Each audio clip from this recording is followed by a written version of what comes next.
Mr. Chairman, members of the committee, for the record, my name is Paul Burns. I'm the Executive Director of the Vermont Public Interest Research Group, or VPIRG.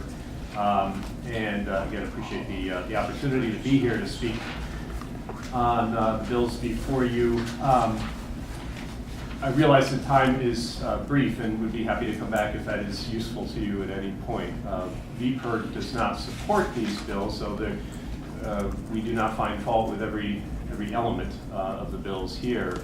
I am aware that, as we all are, of the track record here of the interest of some committee members in preventing the development of renewable energy projects in the state, and as much has been expressed here today.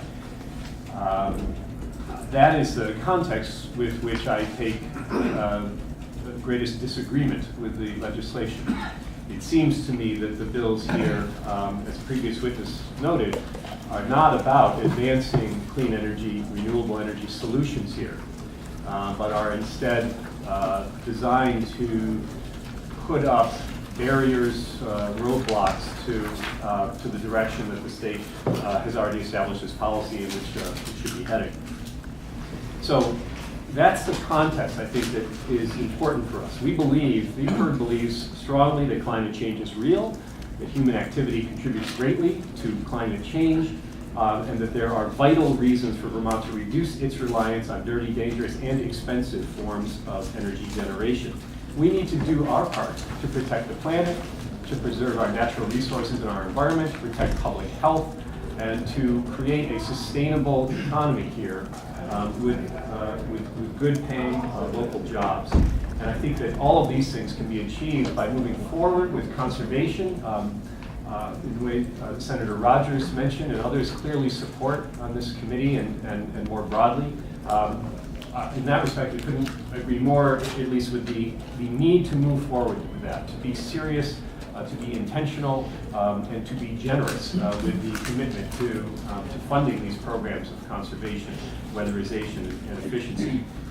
It does not, in our mind, come at the expense or as an alternative to the development of renewable energy, however. And that is obviously, I think, where the disagreement comes in. We know that Vermont citizens and Vermont policymakers at various levels have in the past investigated these issues and have come out with a number of different policies that do suggest that the state should be moving forward with both conservation and renewable energy development.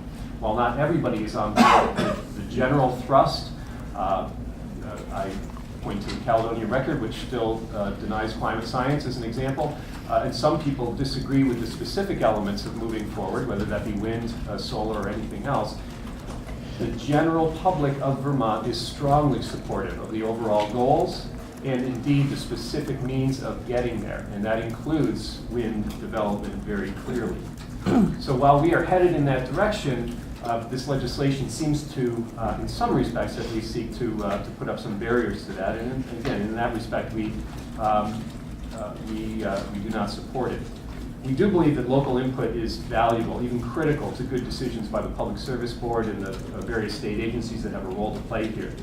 As a public policy matter, though, if the local input runs counter to state goals, and in this case, state goals that do enjoy the broad support of citizens in the state, then they must not trump that state progress. The Siting Commission, which dealt with these issues, took testimony from many, many people across the state, understood the importance of ensuring, for instance, that regional plans are in accord with state plans and goals to the extent that they are given any greater weight in the decision-making process, and we think that that would be essential. That includes, we would say, the state plans for achieving renewable energy goals by 2050. Those goals were established as part of a very public process. It is the best means that I know of that we have today to determine where the public stands on where we ought to be going with renewable energy. And it is far better than anything else that I know of right now that would be an alternative to that ambitious but necessary goal. It's not merely about greenhouse gas emission reductions either. This, as a policy matter, and as a matter of practical reality, we are also talking about generating electricity for the state so that we can keep the lights on, and more so that we can move across the state. Our transportation fleet is becoming electrified and will become more electrified in the future. Heating sources for our buildings and homes, we are moving more in the direction of electrifying that as well. And therefore, we need to generate more clean electricity, and we need to use renewable resources to get there if we are to meet not only the goals of the state, but the sensible goals of humanity at this point. And so, while we could, through conservation means, find ways to reduce greenhouse gas emissions, and we should, that is not sufficient as a goal for this committee or for this legislation we would submit. Some who suggest that getting our power from out of state is the answer, I simply disagree. I don't believe that's a realistic or a responsible solution to our energy needs. We're facing a worldwide crisis, and it is time to step up. And with all due respect, I think this committee really ought to be focusing more on how we should be moving forward with conservation, with efficiency, and with the development of renewable energy. I realize that will not enjoy the full support of every committee member here, but I think it needs to be said. That's where we need to be going as a state. That is where the public stands, and that is certainly where DPERT stands at this time.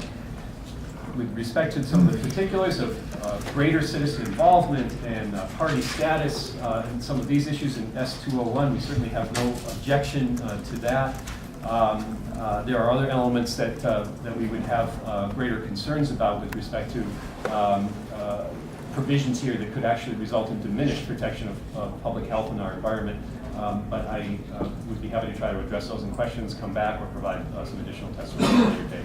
Okay, you may want to do that briefly because Mr. Burns has offered to come back. So. Yeah, no, I appreciate that he's offered to come back, so I'm not going to respond. But I think there's a real problem here with this testimony, which is the extraordinary tendency to overstate things. I don't know a single member of this committee who's against renewable energy. I know some members who are concerned about the location of a certain type of renewable energy that indisputably does great environmental damage to pristine ridgelines, that goes against the interests of the adjacent citizens, as strongly expressed, and that may not actually reduce carbon by any significant amount, that doesn't live up to the promise. Now, to have a disagreement about that is not the same thing as saying you're against renewable energy. I'm in favor of solar. I'm in favor of all kinds of renewable energy. It happens that I disagree with you about one thing. That doesn't make me a creationist, as you've suggested. I'm not suggesting that with all due respect. Or a climate change denier. I haven't suggested that about you, but clearly there are many who share your opinion about wind who do deny the science of climate change.